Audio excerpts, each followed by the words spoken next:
خليني أسألك سؤال غريب شوية. ليه بعض الناس لما يبصوا للسماء يشوفوا مجرد نجوم، لكن ناس تانية لما تبص لنفس السماء تشوف آية من آيات ربنا؟ نفس الكون، نفس الشمس، نفس النجوم، لكن النتيجة مختلفة تماما. فالسؤال الحقيقي هنا، هل المشكلة في الأدلة ولا في طريقة نظر الإنسان للأشياء؟ وفي الفيديو ده هنفهم ليه بعض الناس بتشوف المعنى في كل حاجة، بينما ناس تانية ممكن تعيش عمرها كله من غير ما تلاحظ أي حاجة.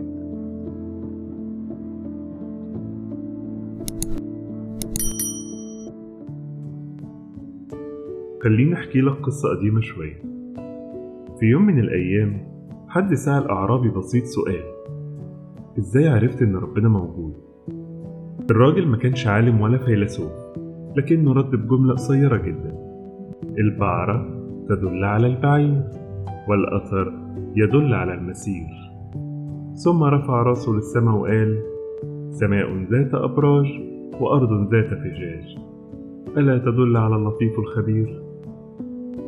الإجابة تبدو بسيطة جدا، لكنها بتفتح سؤال مهم. لو الأمر بالبساطة دي، ليه بعض الناس بيشوفوا المعنى بسهولة، بينما ناس تانية ممكن تعيش عمرها كله من غير ما تشوف؟ خلينا ناخد مثال تاني. كل يوم آلاف التفاحات بتقع من على الأشجار، مشهد عادي جدا. لكن في يوم من الأيام وقعت تفاحة قدام شاب اسمه إسحاق نيوتن. المشهد نفسه شافه آلاف البشر قبل، لكن نيوتن عمل حاجة مختلفة.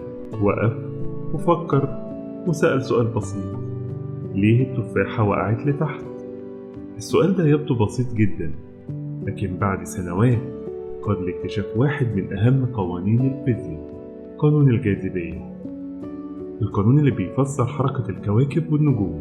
كل ده بدأ بسؤال صغير. مثال تاني، ألبرت أينشتاين وهو صغير كان بيسأل نفسه سؤال غريب. قال: لو أنا جريت بسرعة الضوء هشوف الضوء ثابت قدامي؟ السؤال بيبدو كأنه خيال طفل، لكن أينشتاين فضل يفكر فيه سنوات طويلة، ومن السؤال ده اتولدت واحدة من أعظم نظريات الفيزياء، نظرية النسبية. مرة تانية كل حاجة بدأت بسؤال. الفيلسوف اليوناني أفلاطون قال جملة شهيرة جدا: الدهشة هي بداية الفلسفة. يعني اللحظة اللي الإنسان بيقف فيها قدام الكون ويقول: إزاي الحاجات دي بتحصل؟ دي اللحظة اللي بيبدأ فيها التفكير الحقيقي.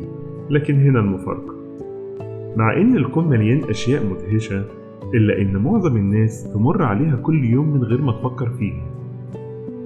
علم النفس الحديث بيسمي الحالة ديت بالأوتو بايلوت، يعني وضع الطيار الآلي. يعني الإنسان يعيش حياته تلقائيا، يصحى، يروح الشغل، يرجع البيت، يمسك التليفون، ينام، وبعدين يكرر نفس اليوم مرة تانية. سنين طويلة ممكن تمر من غير ما يقف لحظة ويسأل نفسه: أنا ليه عايش؟ إيه معنى كل اللي حواليا ده؟ لكن الإنسان اللي يقف لحظة ويسأل بيبدأ يشوف العالم بطريقة مختلفة. كل يوم بنبص للسماء، لكن كم مرة سألنا نفسنا: إزاي الكواكب دي بتتحرك بالدقة دي؟ إزاي بيتعاقب الليل والنهار بالنظام ده؟ إزاي الكون كله ماشي بالقوانين الدقيقة دي؟ لما الإنسان يبدأ يسأل الأسئلة دي، العقل بيعمل حاجة مهمة جدا، بيربط ما بين الأشياء. يشوف النظام فيبحث عن سببه، يشوف الدقة فيسأل عن مصدرها، وهنا يبدأ الإنسان يشوف المعنى.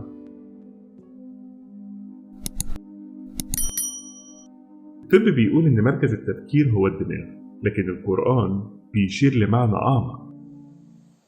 ربنا قال: أفلم يسيروا في الأرض فتكون لهم قلوب يعقلون بها أو آذان يسمعون بها فإنها لا تعمي الأبصار ولكن تعمي القلوب التي في الصدور. الآية ما قالتش عقول يفكرون بها، لكن قالت قلوب يعقلون بها. المقصود هنا إن العقل الحقيقي مش مجرد معالجة معلومات. العقل الحقيقي هو القدرة على رؤية المعنى، إن الإنسان يشوف الكون فيربطه باللي خلقه، يشوف النظام فيفهم الحكمة من وراه. علشان كده ممكن إنسان يكون شديد الذكاء لكن مش شايف أي معنى، وممكن إنسان بسيط جدا لكن قلبه يعقل. وعشان كده دايما القرآن بيدعو الإنسان للتفكر. الكون كله مليان بالإشارات، في السماء وفي الأرض وجوانا إحنا نفسنا، لكن السؤال هو مين اللي بيشوفها؟ النبي محمد صلى الله عليه وسلم كان بيعيش المعنى ده بعمق.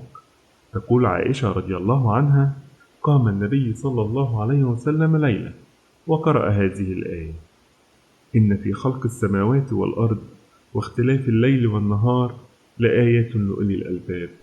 ثم قال: ويل لمن قرأها ولم يتفكر فيها.